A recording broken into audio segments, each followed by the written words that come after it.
Welcome Stewart Geddes to our Friends of the Glynn Vivian talk. This is called Process and Ideas, Improvisations by Stewart Geddes. So Stewart is a painterly colourist abstract artist, and when we translated that into Welsh, it was a little bit complex. He studied in Bristol Polytechnic in Iwi, City University of London and the Royal College of Art. And whilst in Bristol, he was introduced to the post-war St Ives Abstract School.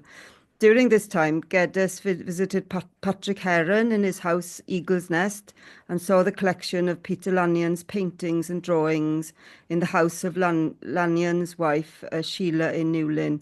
And both these became deeply affecting experiences. He'll talk tonight about the importance of improvisation in his current painting and the relation between material and process and ideas. So, croeso heno I Stewart Geddes i sgwrs yr enw Deunydd Proses a Syniadau, Byrfyfyriadau gan Stewart Geddes. Mae Stewart Geddes yn peintiwr, lliwiwr ac yn arlunydd haniaethol. Ystudiodd yng Ngholeg Polytechnic Bristol, Prifysgol Dinas Llundain a'r Coleg Celf Brenhinol. Tra ymryste, cafodd ei gyflwyno i Ysgol Haniaethol Ôl Ryfel St Ives. Yn ystod y cyfnod hwn, ymwelodd Geddes a Patrick Heron yn ei dŷ Eagle's Nest a gwelodd casgliad o peintiadau a darluniau gan Peter Lanyon yn hi gweddw Lanyon, Sheila yn Newlyn. Daeth y ddau profiad hyn i effeithio'n ddwfn arno. Bydd yn siarad am bwysigrwydd gwaith byrfyfyr yn ei beintiadau presennol a'r berthynas rhwng deunydd, proses a syniadau. Felly croeso, Stewart, and if I can ask the audience to mute, I can probably mute you all as well, and then it's over to you, Stewart. Okay, thank you, Gwen. Thank you, everyone. Thanks for coming along this evening. What I'm going to do is start by just showing the studio and use that to talk about the sort of materials that I use and the processes that I go through. And one of the great things about having like an iPhone in the studio, of course, is that you can quickly take a photograph and 30 seconds later you can put it up on Instagram or for a lecture like this. And this is a photograph of the studio from a week ago, just before the works were all wrapped and then taken down to Close Limited, which is a gallery where I've just got a show that started on Saturday. This is half the studio. I've got the same again over to the right hand side as you're looking here, and you can see all the equipment on the table there. You can see the paintings around the walls, a mop in the corner. I'm just trying to move forward here.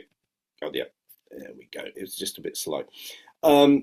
So yeah, the next image is we've now come the other side of the table that we were just looking at, and you can see there are four beer crates, plastic beer crates, and I place the canvases on those, and so I work in a way like a watercolorist. I work horizontally, and hence you get a lot of paint around the floor. You can see the painting in the middle there, the white one.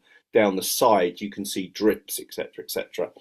And I don't know if you can tell, but actually the two images, the one to the right and the middle one, they are square in their format, and I've been working like that for a little while now. I'll talk about that a little bit later. The one over to the left is actually a rectangle, and I've just sort of brought that back into the fold again, but fairly more typically recently I've been working in the square format. And one of the reasons is I like the democracy of that, and actually the orientation of the painting, the way up it is, can be quite a late decision, and actually through different permutations, what is the bottom margin can change 4 times. I'll just go back. You can see there's a sort of level of craziness in the activity, the way the paint is sort of thrown around. And it is improvised. There are sort of two typical gestures, the way I activate the surface. There is a sort of meandering linear gesture, and then there are these little amorphous puddles of paint. And it is improvised, but when you, particularly I think, because when you're an improvised artist, it's quite important to have or it just certainly suits my sensibility to have a level of order here, you know, from the way the paints are organised. And you can see that I work in acrylic. There is the bulk of the paint is golden acrylic, but you get to learn which manufacturers make certain colours that you like. So top left, you can see a big pot of Liquitex cadmium red. And sometimes, particularly with the ochres and the umbers, I use just System 3 because there's a not such a difference between artist quality and student quality at the ochre and umber level. But particularly when you get into the sort of typically brighter colours, having good quality pigment is really important. I typically use these sort of wide pasting brushes, and I'm pretty scrupulous actually at the end of the day in cleaning them. I mean, these are the tools of my trade, and you know, they need looking after. The idea of communication in the work is through the very gesture, the very shape of colour itself.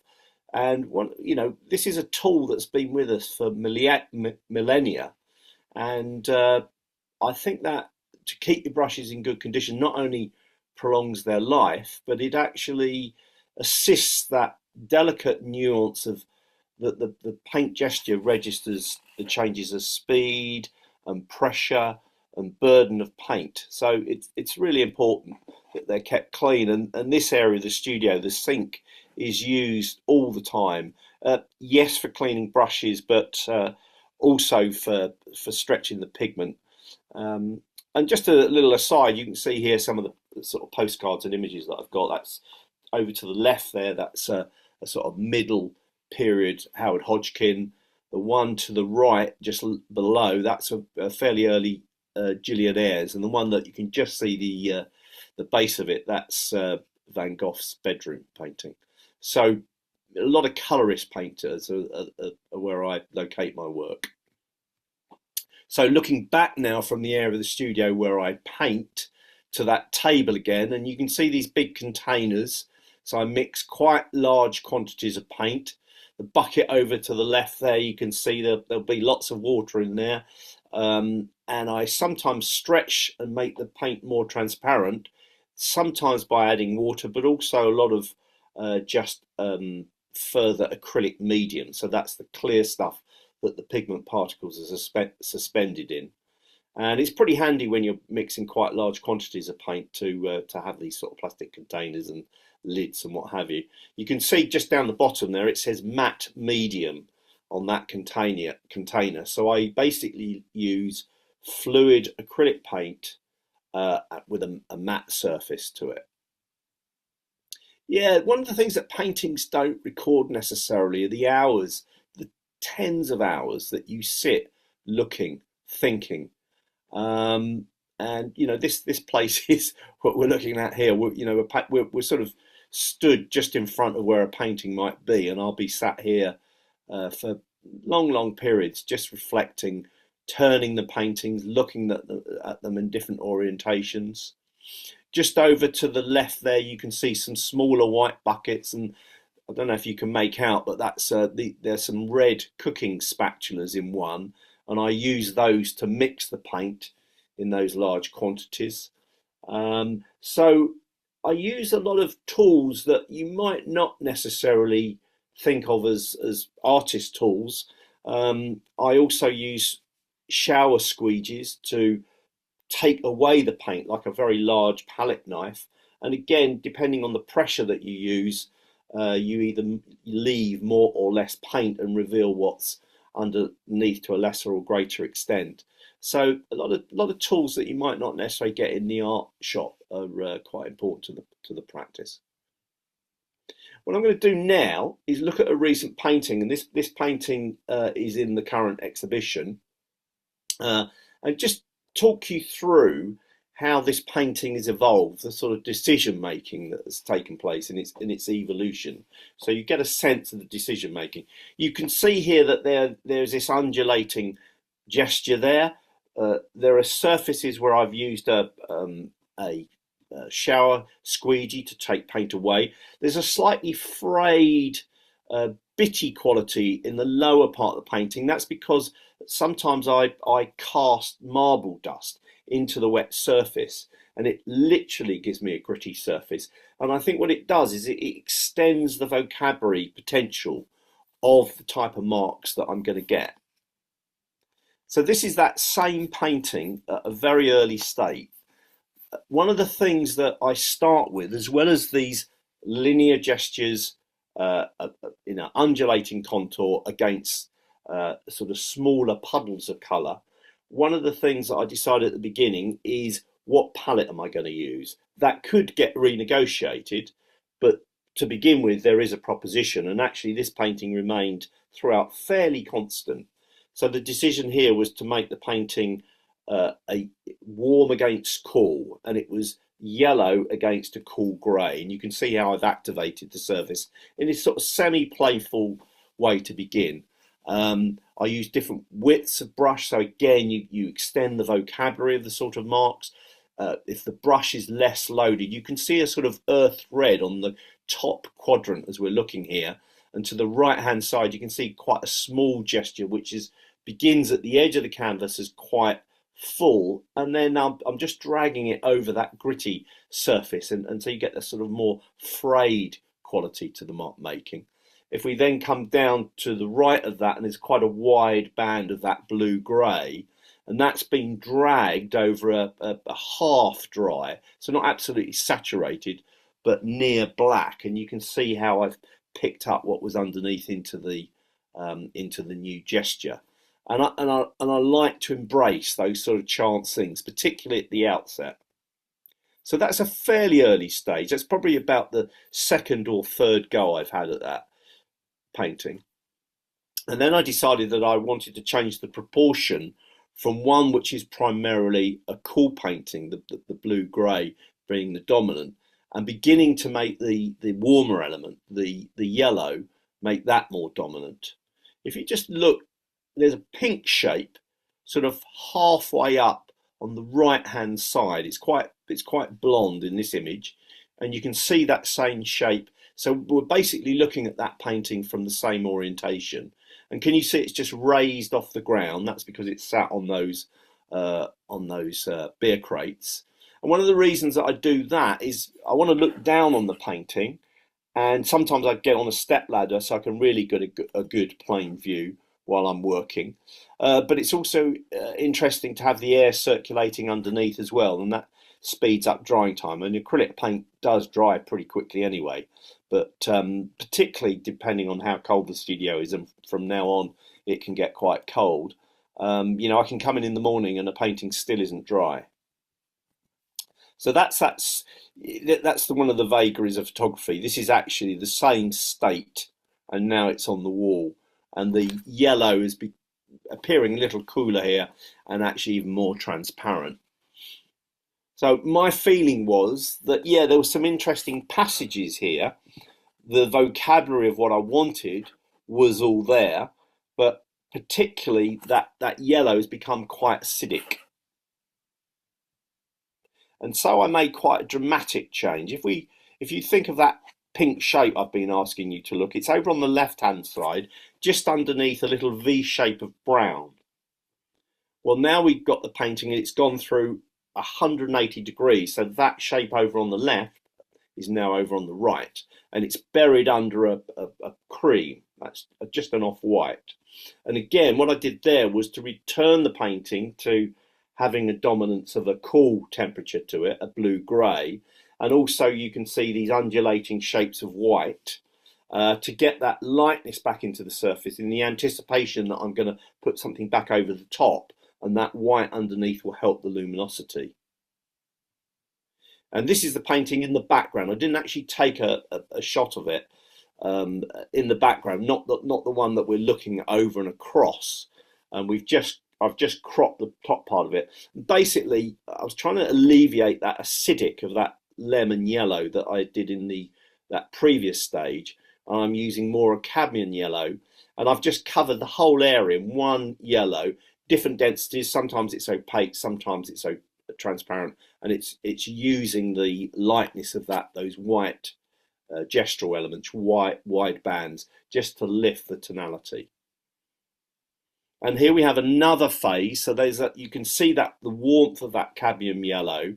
And now I'm beginning to reintroduce some blue-grey, particularly in that bottom margin, and also some umber. And also, if you think of yellow on the colour wheel, I've introduced a lemon. So cadmium's quite warm, and we've gone just towards the cool end of the yellow by just very playfully just laying across these drips and puddles of a lemon yellow. So what we've got in terms of a colour scheme is things which are opposite each other, not exactly, but nearly, quite warm, quite cool, and then at the warm end, we're just going around the colour wheel to its neighbour. And so here, we're looking from the other side of the painting, and you can see another stage where I've reintroduced that white. And actually, as it turned out, and I don't know when a painting will be resolved, it's something that I find rather than I can assert, because of the characteristic of my procedure, this improvised sort of technique that I adopt. So this white was left overnight, but in the deeper areas, just in the peaks where the paint was thicker, it remained slightly wet. So then I was able to lay things over the top and move them around, maybe with the brush itself or with a shower squeegee, whatever. And it picked up the white a little bit. Not too much, just a little bit. And this is the resolved painting, which is what I showed you at the start.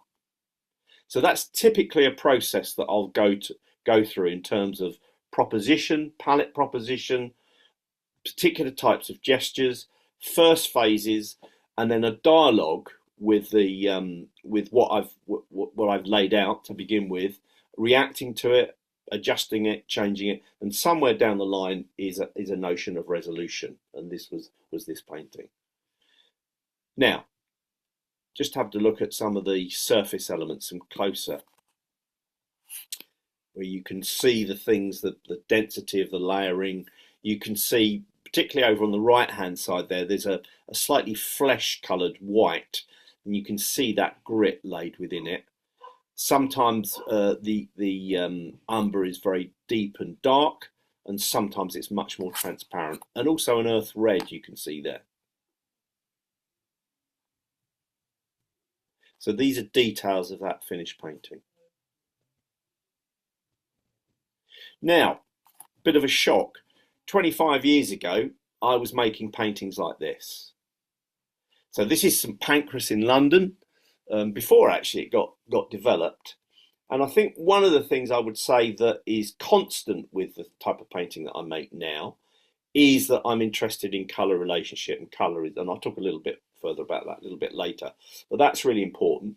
And I think it's quite apparent in this figurative painting that I'm interested in paint as material, paint as gesture, but in this case it's in the service of an image. So how was it that I go from this to this? What's happened conceptually? What sort of new conceptual framework by which work is generated has occurred? So what I want to go back to now is when I was an art student at Bristol Polytechnic, and this guy was deputy head of fine art. His name was Michael Canney, and he'd run the Newlyn gallery in the 1950s, and he was a great advocate of that post-war St Ives group.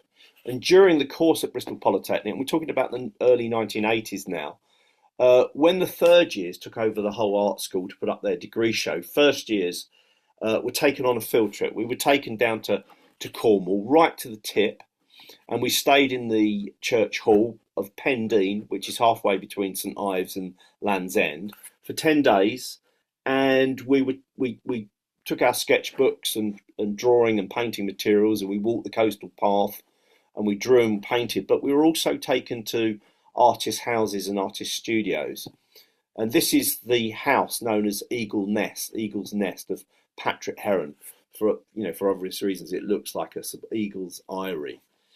And this is Patrick in his studio around that time, in the early 80s when I visited him. But more, this is a shot from in his house.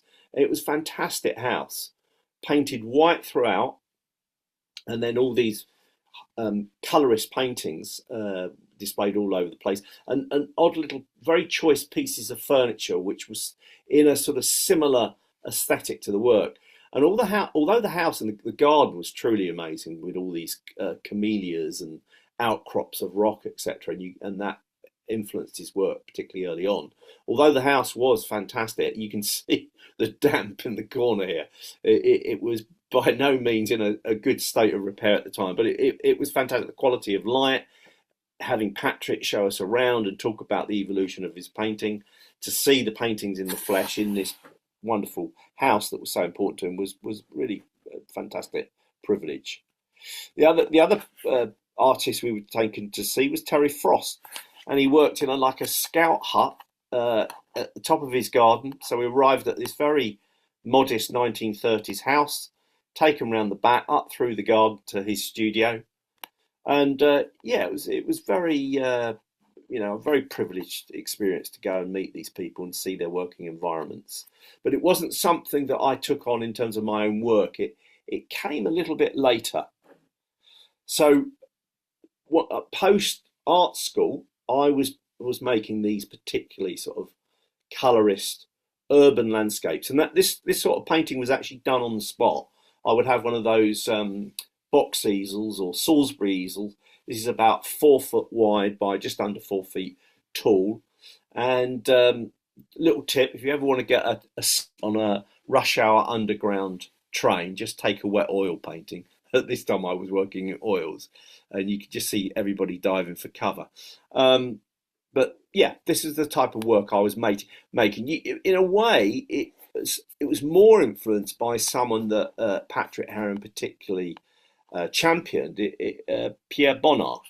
I was particularly looking at people like Bonnard at this stage, as well as making quite large in situ paintings. I made a little pochade box, which is like a cigar box where you put your piece of board in the lid and use the base as a palette.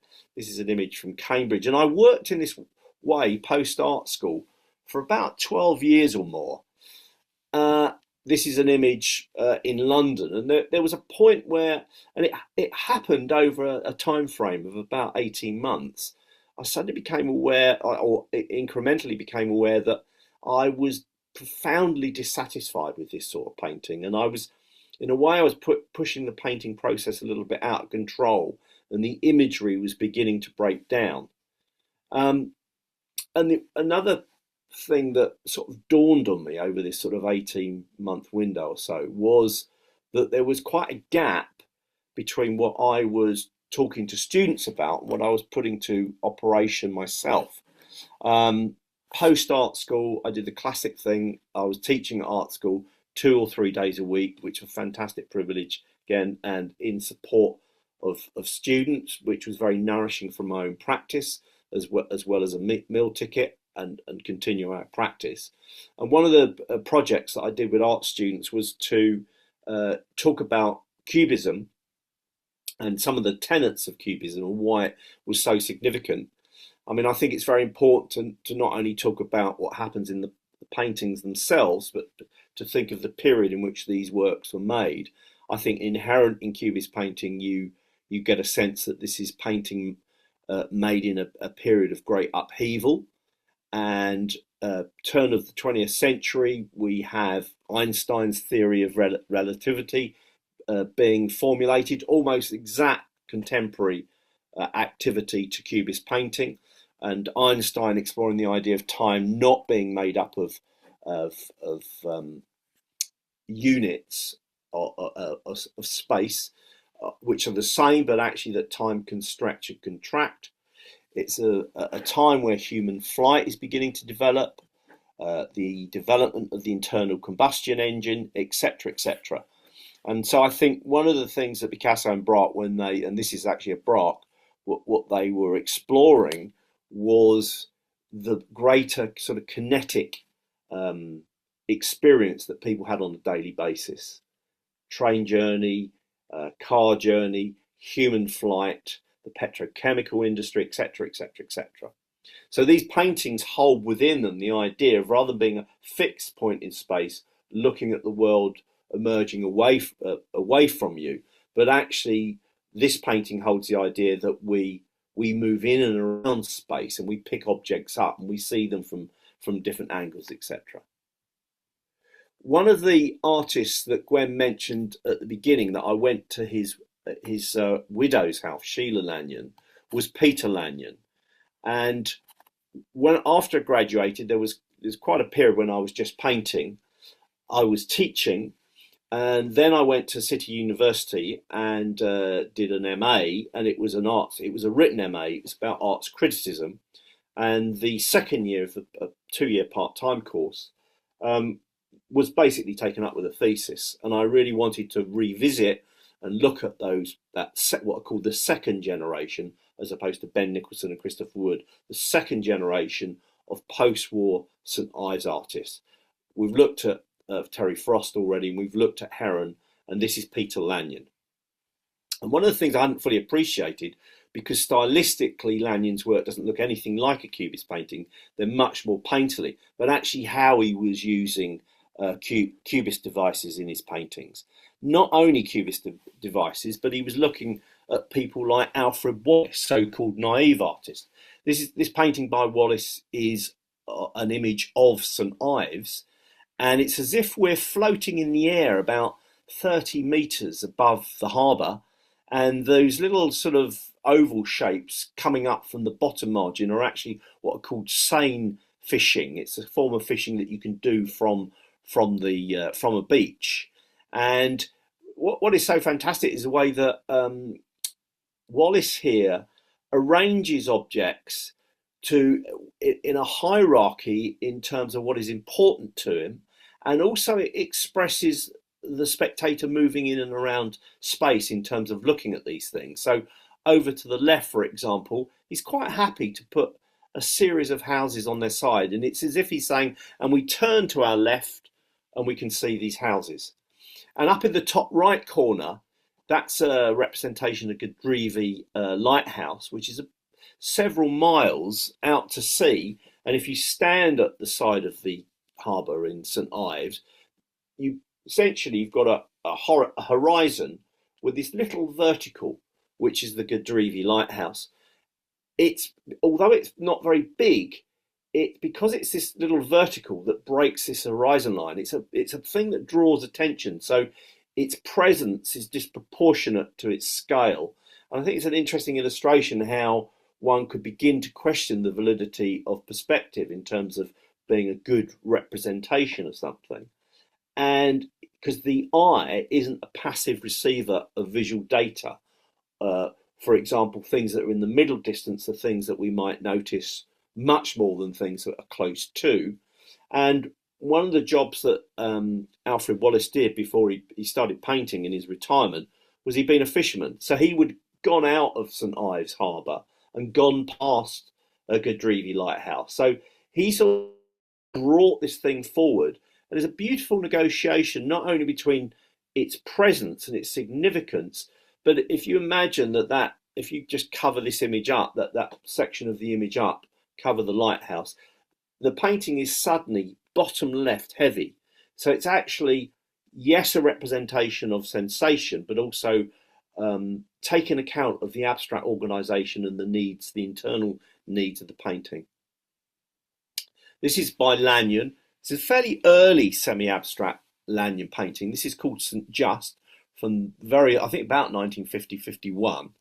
And Lanyon would travel around the landscape beyond St Ives on his motorbike. He didn't need to wear a helmet, so he would have the experience of the sound of buffeting wind going past him. And really, this started out, particularly in its tool format, with the idea of representing moving through landscape, going down a road, and hence that dark shape that goes up through the centre there. But part way through the painting, Lanyon became interested in how this dark shape represented two things. Not only the idea of a road going through a landscape, but also a mine shaft going down into it. And he was minded, I think it was the year he was born, 1918, there was a terrible mining accident at St Just the tin mine there, where the engineer responsible for the lift mechanism hadn't serviced it properly, and the lift descended much too quickly to the and quite a lot of men were killed. And so this became, not from the outset, but as the process of making the painting went along, this became a painting about that mining disaster as well as the landscape around St Just. And now you can begin to see, not only is that a mine shaft, but it opens out into a V, and it's almost like a crucifix. And even the sort of brambles have become like a crown of thorns. And you can see over to the left side, they're almost like some rib shapes.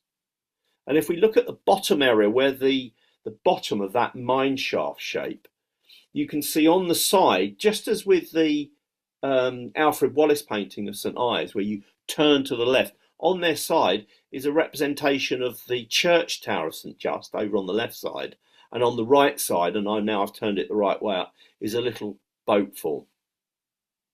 So Lanyon was putting into operation cubist ideas in terms of representing landscape, but also quoting and borrowing ideas which in turn, intuitively, Wallace was borrowing from, of Alfred Wallace, who in turn was borrowing from Cubism.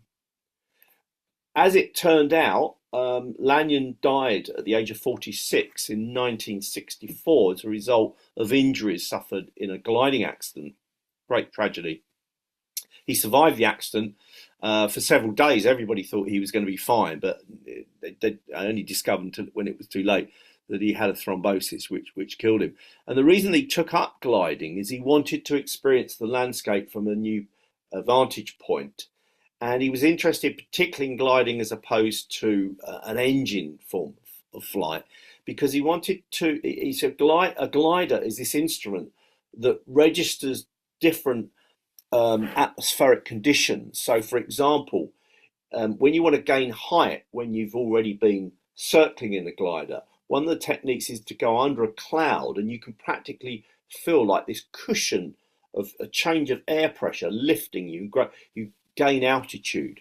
So it was a very particular reason. He wanted to palpably experience non-visual phenomena, the idea of different changes in air pressure, for example. And the sort of late paintings that he was making was this type of thing. And you can almost, well, it doesn't take a great leap of imagination to think of this painting quite literally, despite the palette. The top area is almost as if it's a coastal area, and that's the sea. And the two lines are representative of the flight path of a glider in different directions. And then, as I say, he tragically died. So I'm experiencing a crisis in my own work. I'm profoundly dissatisfied with what I'm doing, standing on street corners, doing these painterly representations of the landscape beyond me. And finding that the type of things that I was talking to students about Cubism, and revisiting this post-war St Ives group, particularly Lanyon, who's putting into operation Cubist principles in his own work, although stylistically they don't look like Cubist paintings. So one day, literally in the studio, I decided to try and process and bring into the fold of my own practice these new conceptual ideas. I'd been going around the back of the Oval cricket ground. I was living in London now, post-art school, hence doing the St Pancras painting. I'd been doing some paintings around the back of the Oval cricket ground. And if you represent the situation of this sort of arced road, you just get an arc that diminishes in size, with buildings which diminish in size. And it didn't seem to me it was a very accurate representation of what I was experiencing. For example, on my left side was the Oval cricket ground, and there was like this brick wall that went around the whole of the thing. And at the top, you could just see the back of the seats for spectators. And every now and again, you'd see a head of someone in the ground. And you might even hear a polite applause as someone was out or hit a 4 or a 6. So a lot of these non-visual phenomena, as well as the visual phenomena, I couldn't bring into the fold in terms of my work. And this is a painting I did as a result of that. And I was really I thought what's going to happen here. I'm intellectually convinced by this new proposal of how to make a painting, and I'm going to begin it, and it's going to be difficult to put into actual operation ideas that I have, intellectual ideas. But it didn't happen. It felt like that, although the new work was very crude and raw, it was like opening a door that was unlocked and moving into a room that was completely new but very exciting. Concurrent with the new type of work was I met some artists based in London. I met Albert Irvin, just by chance. The street that I was living in was 3 doors down from his daughter, and through her I met Bert. He was a fantastic supporter of mine, and incidentally, Bert had met Peter Lanyon as a young man, and his work in turn had been very affecting for Bert. Bert put into operation a much more sort of high key palette version of abstraction. And I began to do paintings like this. I mean, one of the things that I felt about this painting, for example, although it was derived from a landscape experience in London, I thought it's really too much of a quote of painting that's been made in Cornwall. And not least, I wanted to acknowledge the geometry of the architecture and the graphic imagery that I was being surrounded by. And this is a painting which is a representation experience of the old Arsenal football ground, Highbury. And it's actually made of 2 panels, same dimensions. One, as you can see, is absolutely plain, and then the other is made up of rectangles, so it echoes the panel over on the right-hand side. And I'm also doing a lot of scratching and scraping, so I'm beginning to subtract paint as well as add paint. And I'm really thinking about the idea of the passing of time. And I decided to use the colour of the Arsenal kit as the palette proposal with the painting. And over time, things like looking at a billboard, particularly a billboard where the poster has been ripped, and so you get so you can see, for example, this advert, which is about cross-country train, which is the most recent layer, just disappears and crashes into this earlier post that's been put up. So you've got all these different sort of spatial fragments, and then as well as imagery, which is sort of collaged together in these layers and then is revealed through some parts coming away and others remaining. You get this beautiful tension of sort of flat areas of colour, fragments of text. You get quite sweeping devices where some of the ripping has taken place in a particular way.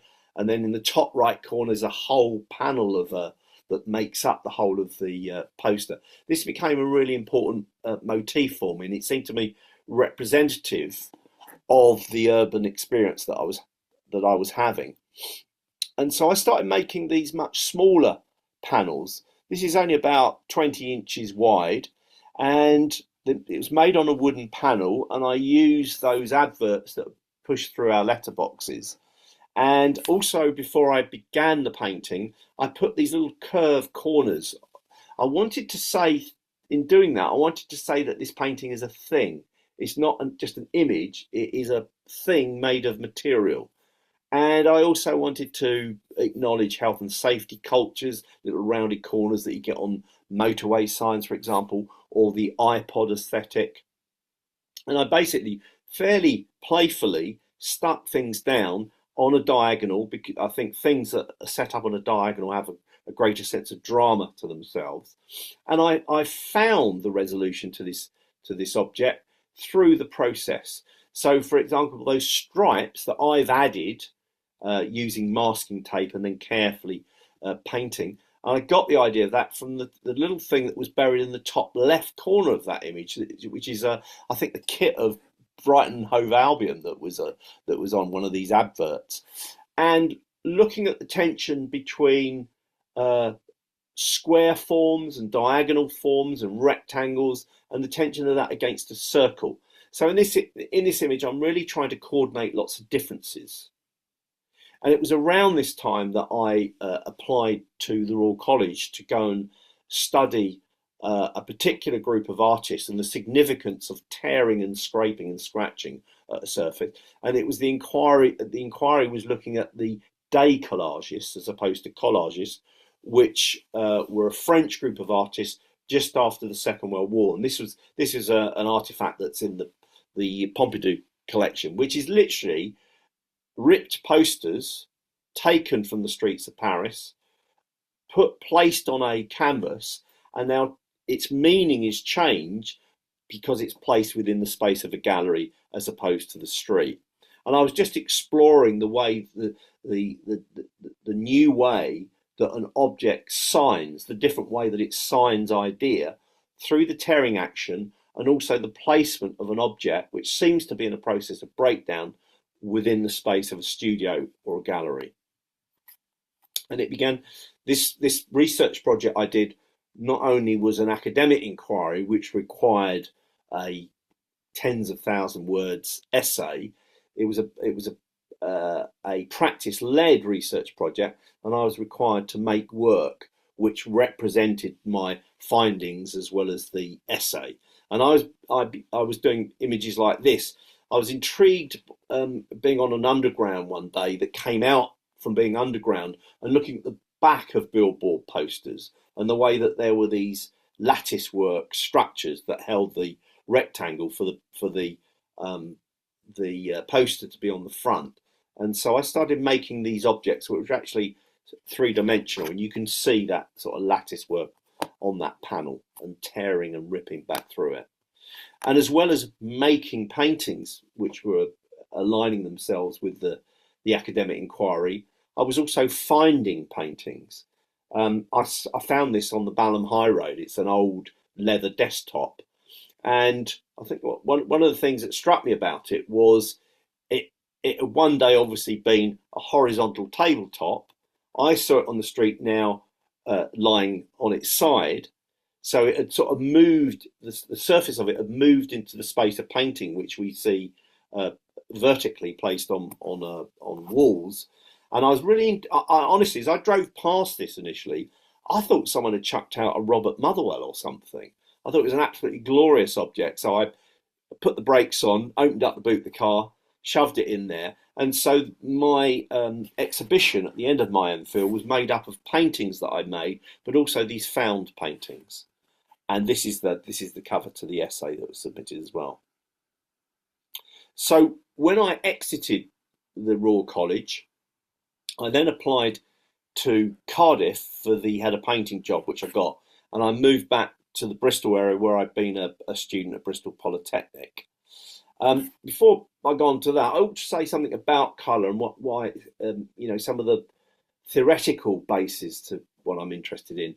I mean, there was some very eccentric theory of colours right up until the 17th century, and one of the first basis really of our modern theories of colours was set up by Isaac Newton and that very famous experiment where he blacked out a room and left a tiny little seam of light coming through the window and put that seam of light through a prism and came up with the theory that white light, the light that we get, the natural light that we get from the sun, is made up of these different wavelengths which are expressed through colour. And this was his idea of primaries. It's an application of the more modern version. He thought of the classic red, yellow and blue, but the one that we now use in the printing industry is the one on the right, which is magenta, yellow and cyan blue.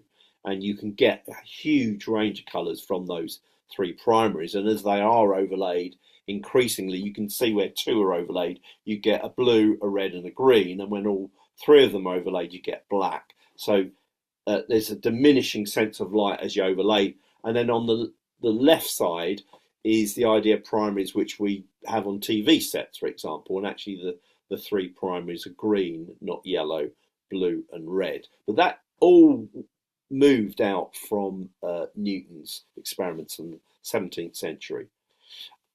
Then coming forward 130, 150 years, we get Goethe's theory of colours. Now, Newton's theory was very much based on empirical scientific evidence. Goethe was really interested in the way that colours affect us emotionally, the subjective experience and the meaning of colours. So Goethe's theory of colours, so we've got two axes here. We've got Newton looking at this empirical science, and then in the Goethe case, we've got someone who's really interested in the subjective experience and sensation of colour. Another great pivotal colour theoretician is Michel Eugène Chevreul. This is him in the top right-hand corner. He was actually a colour scientist who worked in the textile industry, but actually was very influential on the Impressionists. And a couple of really key things happened at the time of the Impressionists. We were now beginning to fabricate pigments. Before, we could only make colours from natural sources, typically ground up rocks, sometimes from vegetable matter, also some animal source of pigments as well.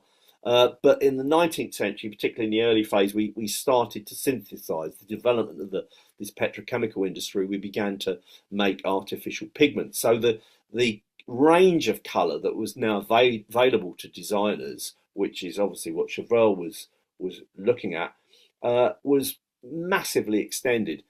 Key for the Impressionists was also the development of the aluminium artist tuber paint. So now, rather than having to grind pigments and then keep them in a pig's bladder, which kept them fresh only for a limited time, you could go to an art material shop, you could buy this new, much greater extensive range of colour, and in tubes of paint, and of course you can take tubes of paint out into the landscape, hence Impressionism. One of the key things that Chevreul did was to explore the idea of simultaneous contrast, which, and the proposition with that is, when your eye is exposed to a colour over the medium term, the receptors in the eye generate the colour that is opposite on the colour wheel. So, for example, if we were in a room that had green walls, green ceiling, green floor, and we were in there for quite a while, and then we came into a naturally lit with white walls room, we would see red on the wall for a while until the sensors in an eyes settled down. So that's one of the really important contributions that Chevreul made, the idea of simultaneous contrast, which is something that the Impressionists put into operation. They applied it in terms of thinking about light and shadow and coming up with equivalents, not just light and dark, but warm and cool. And you've already heard me sort of use that sort of vocabulary in terms of talking about painting temperature. The other key person for me was Joseph Albers and his portfolio called Interaction of Colour. Albers was a student at the Bauhaus. He was taught by Johannes Itten. Fairly quickly after completing his studies at the Bauhaus, became a tutor there. And then as the Nazis put pressure on the whole institute of the Bauhaus, he left and went to America, where he became, very celebrated. And one of the things he did right at the end of his life, he was a professor at Yale, and he made this portfolio of examples that sort of state his understanding of colour. And I remember, and there was about 1,500 of these portfolios produced, and they're in several art schools around the country, including Canterbury, where I did my foundation course. And I'll never forget seeing it. And if we just look at, so there are two examples here, and the one on the left, you can see a version of red and green, and then a neutral grey in a sort of Scottish diagonal cross placed across that. And you can see in the top part, against the green, that grey appears to have a red cast to it, and the same colour, this grey, this neutral colour, against the red seems to have a sort of blue-green cast to it. And the same on the left-hand side, you see yellow against violet and violet against yellow. I mean, I remember seeing this as an art student. I couldn't believe it. Was almost like magic, the way the colours changed depending on their context. And it reminds me now that Delacroix saying, "Give me mud, and I will give you the flesh of Venus if you allow me to surround that mud with any colour that I choose." So, one of the lessons is you can't think of colour in isolation. You have to think of it in terms of context. And I began to make paintings like this. So I've been making these harder edge billboard influence paintings using collage things, and you can see there's a little bit of collage just buried underneath that hoop sign, that sort of almost like an RAF sign, breaking through there. And I was experimenting with that curved corner idea. Here I just did it in the sort of top two edges. And I think already, having moved out of London, even though this is sort of hard edge vocabulary, there seems to be a much more nature referencing to it. And I think that one of the reasons now, looking back at that, because it was almost like an intuition, is because I was in a completely different situation. I mean, one of the qualities of Bristol is, from its centre, you can see countryside, and you're very aware of this river that goes right through it, that's got the second highest fall and rise of a tide, and it's why Bristol exists 5 miles inland as a port, that shipping could come in on the tide that far, because this huge range between the high and low tide. But I think that infiltration of nature is now, in retrospect, is coming into this work. There's almost like a sort of buffeting marine quality, a seaside quality, I think, to this painting. And these are all quite little still. These were, that panel's about 15 inches wide. One of the things I found when I was making this work after a period was the making of these panels. They had to be so carefully made, as if they were made by a machine. And you can imagine, when I'm trying to sort of put a shape in hard edge like that, the care that has to be taken into that. And then this sort of careful sanding and what have you. And I felt after a period of making this work that I wasn't really tapping into that area of the brain where it almost, the hand and the brain and the hand and the brain and the eye operate independent of each other, and that I wanted to bring in a much more sort of painterly approach. And I think one of the reasons was not only to tap into this more intuitive way of working, an improvised way of working, but I do think it's partly to do with living in this city, which, as I've said, is a sort of demarcation between pastoral and urban and city and sea. And in fact, rather than sitting on the underground and going to my studio where I would see all those ripped billboard posters, my journey now, and it continues to this day, is I drop down into the Avon Gorge where the river passes through, and sometimes you go past it and it's like these great ranges of mud with a little stream just at the bottom of it,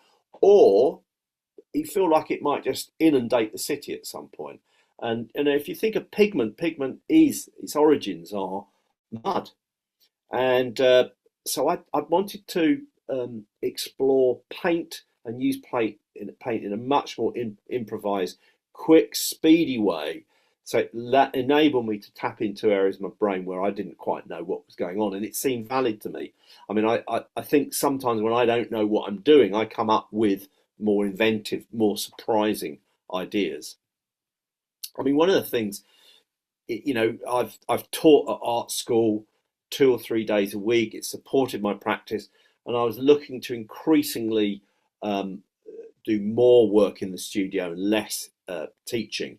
And so, just surviving professionally becomes an issue. Just literally selling work. This is from the RA Summer Show where that painting got into. And you sell a painting for whatever, and it helps support practice, and it's really crucial as well. Just very basic things like that, as well as making a reasonably large painting. I think that's sort of just under 5 feet wide.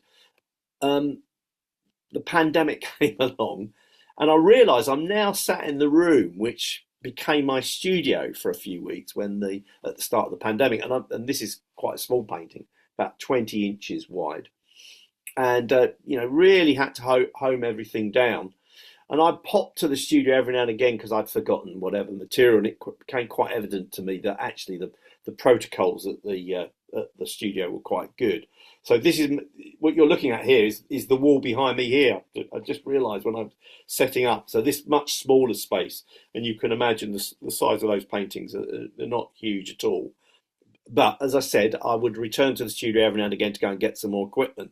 and I realised it was a pretty safe environment. So quite quickly, I returned to the studio, and this coincided with, I was talking about selling paintings and surviving as an artist, and I'd sold some work to the drummer of Radiohead, Philip Selway, and we became friends. And during the pandemic, we would Zoom each other every 2 weeks on a Friday afternoon. It was a really nice thing to look forward to, and he'd be in his recording studio and I'd be in my painting studio. And, we talk about family, we talk about the creative things that we were experiencing, we talk about football. And after a couple of these sessions, Philip was saying that Radiohead had planned to go on a world tour, but because of the pandemic, that had all been cancelled. And so they had all retreated into their own separate spaces and were making solo albums. And Philip was doing the same. I mean, he's drummer for Radiohead, but he's been playing guitar and keyboards for as long as he's been a drummer. And he said asked me if I'd be interested in doing the visuals to this album, but rather than just giving me the finished album, I'd do a cover.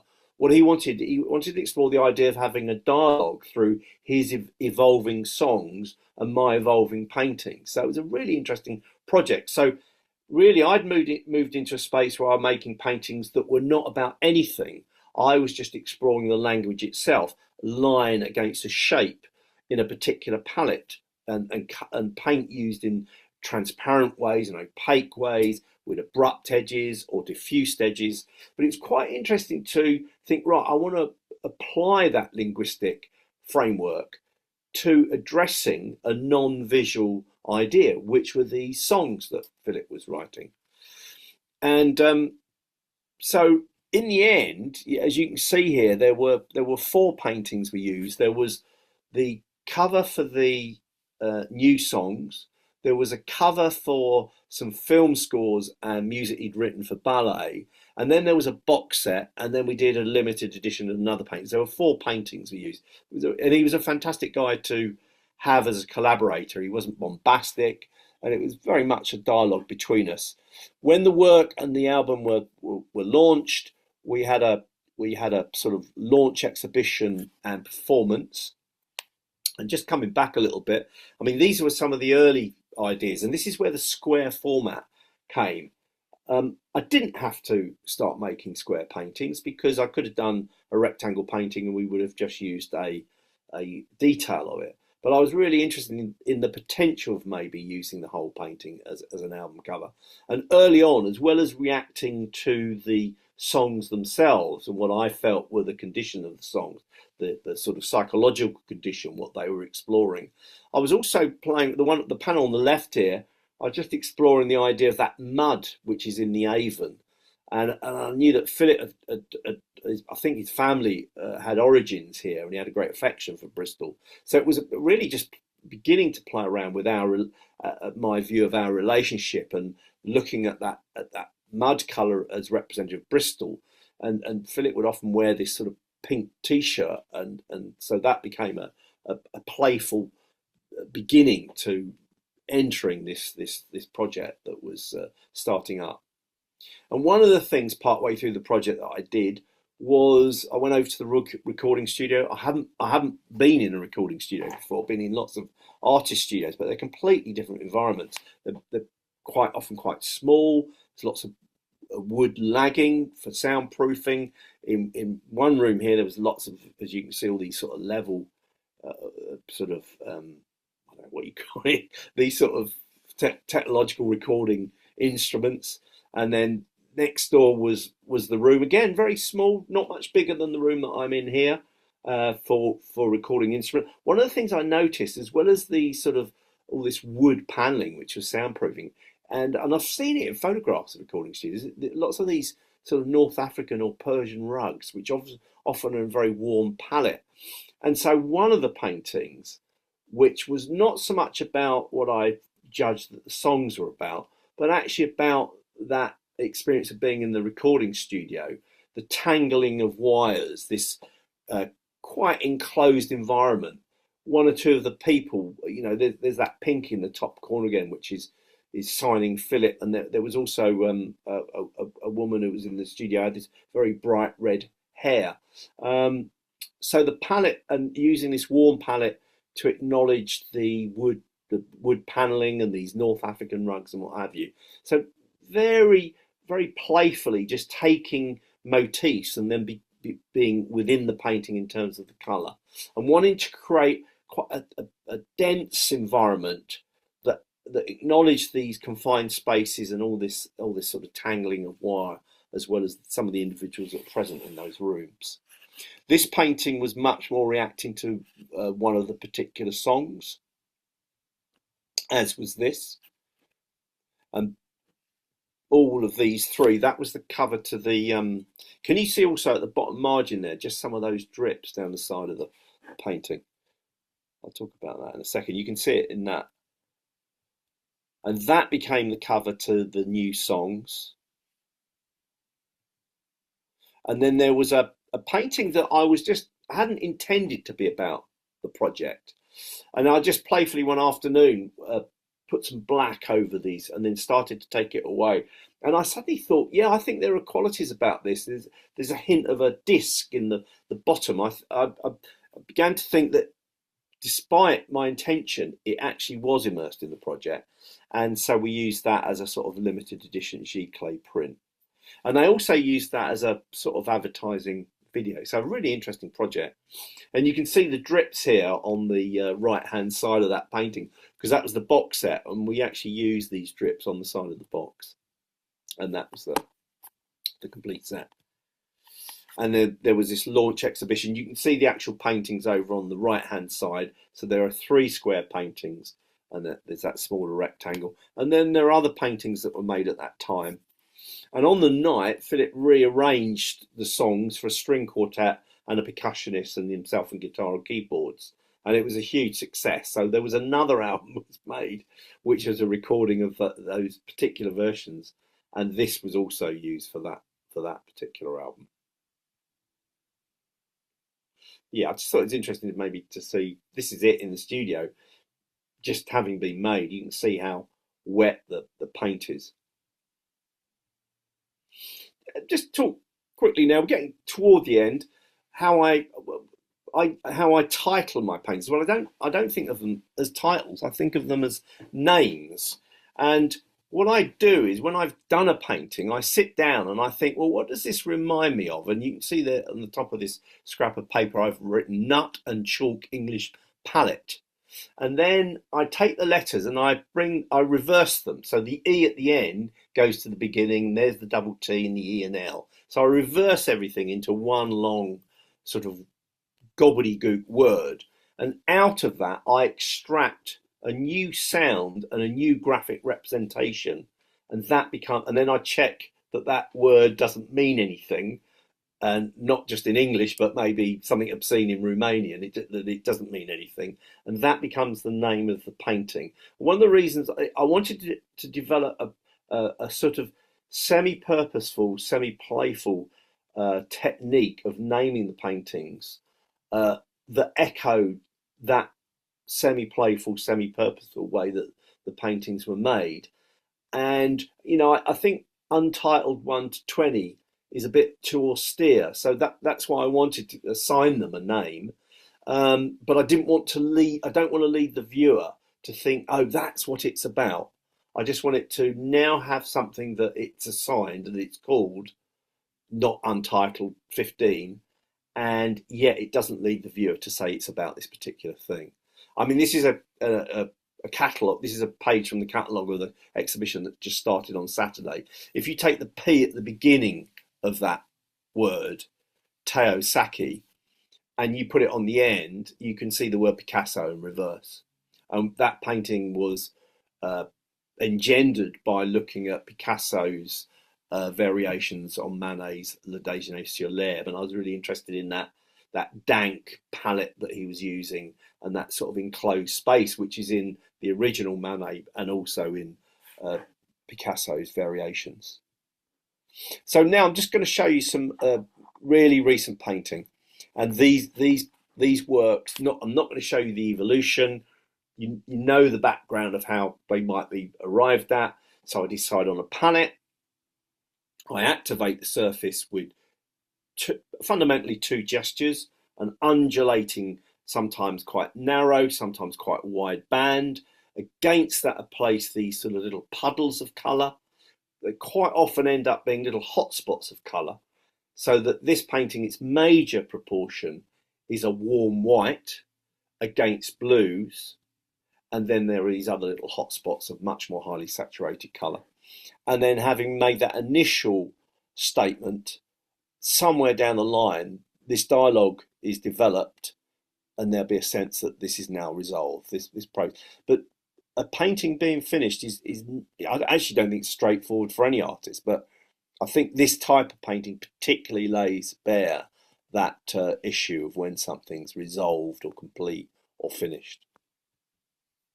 And just some details of the surface of these images.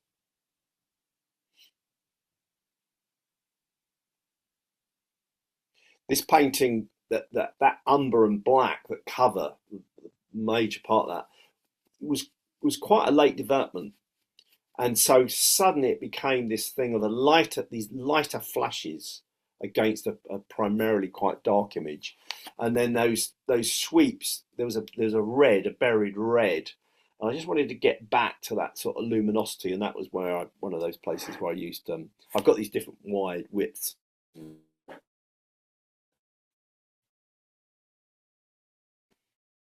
The areas.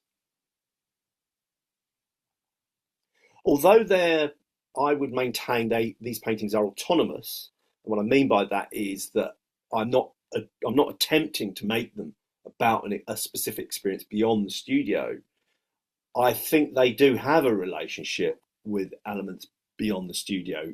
I think that they particularly acknowledge often landscape ideas and sensations. And there's still that same painting, a couple of the areas. This is another page from the catalogue.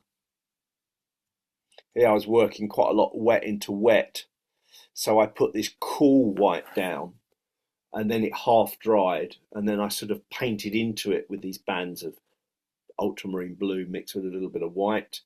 And you can see sometimes I just cast drips of the paint, and then this sort of earth maroon almost stated in these linear gestures. Here I was interested in the idea particularly of having a painting which its dominance is really just tonal. It's not quite white, it's a very light pink through to black, and then these smaller proportions of much more highly saturated colour.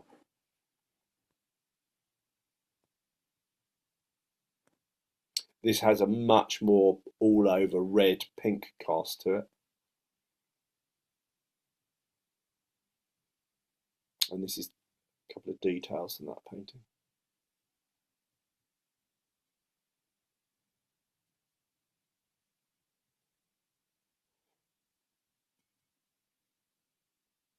There's a detail, I think, top left.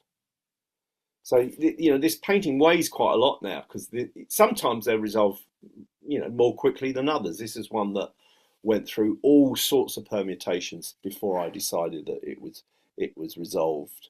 And there's a lot of paint on it, so, it weighs quite a lot, this painting. And that's the advert to the current exhibition. As I say, it started on Saturday, and it's on for 5 to 6 weeks. So if anyone wants to go down to Close Limited. So if you look online, closelimited.com, the gallery's open Thursday, Friday and Saturday. And here's one, just to finish off, is some of the install shots. So you can see Tuchel over on the left there, running away from us. The painting that I talked about, that late decision to cover it with a lot of umber and black, that's down there on the right hand side. Here's this is a smaller room, another room to the gallery, and it's got 3 white paintings. It's got that one that I showed right at the beginning of this final little group of paintings, and then these 2 others. It's got white as a sort of, and there's slight, this one, the one here that you can't see, has got this quite clear cream quality to it, and these are much more neutral whites, just They're always just off. I always add something, so there's a particular property to the white rather than just straight out the tube.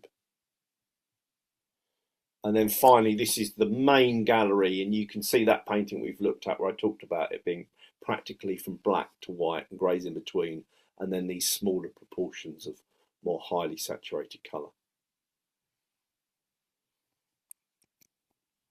So that's it. Lovely, diolch yn fawr iawn, Stewart. It was a really interesting talk. Not only did we go through art history, your practice, and then to the contemporary work. It was a bit of a journey, really. Fantastic. Yeah. So diolch yn fawr iawn. If you'd like to join the Friends, please visit our website. Os hoffech ymuno a cyfeillio yn y Glynn Vivian, please ymwelwch â'n wefan.